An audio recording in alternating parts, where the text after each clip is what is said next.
According to the intelligence, it's unlikely that the Japanese fleet leaves its base at Truk Atoll anytime soon. Apparently, the Japanese High Command understands that another clash with our fleet will lead to their inevitable demise. Thus, we can utilize our fleet to provide fire support to the Marine Corps.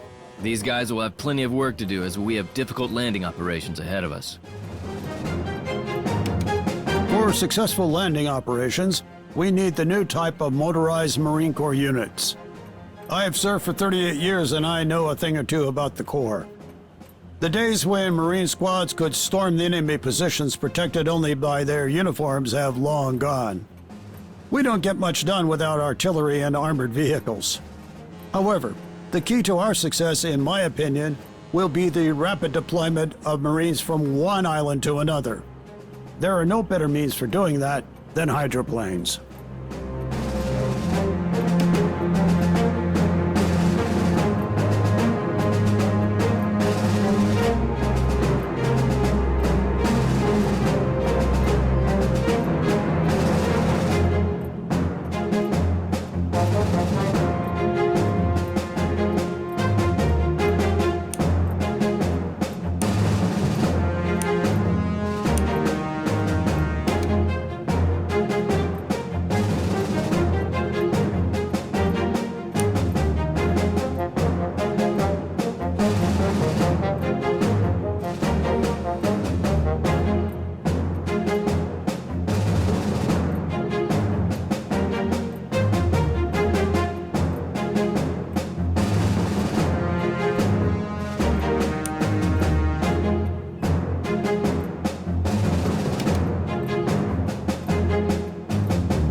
Europe is in chaos. The fall of Hitler is not very far away.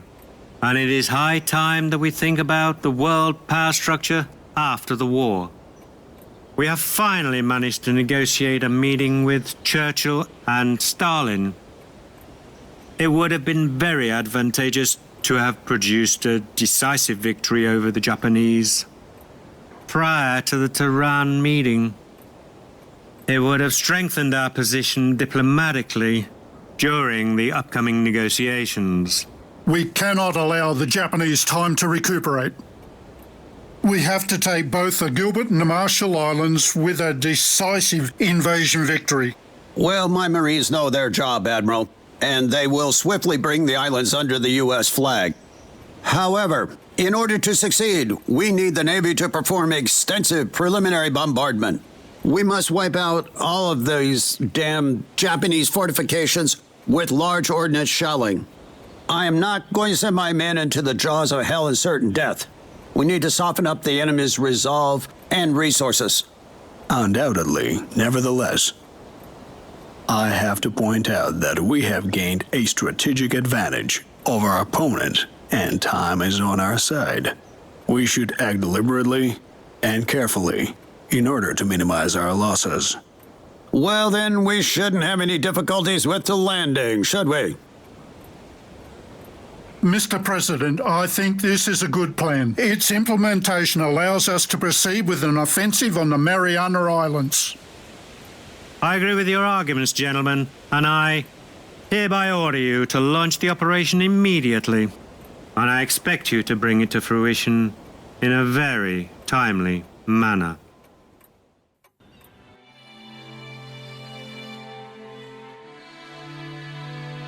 From Admiral King to Admiral Nimitz.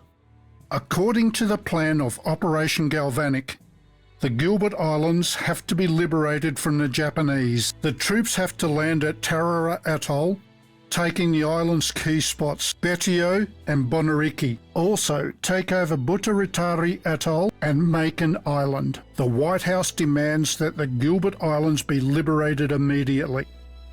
It's a matter of our country's international pride and prestige.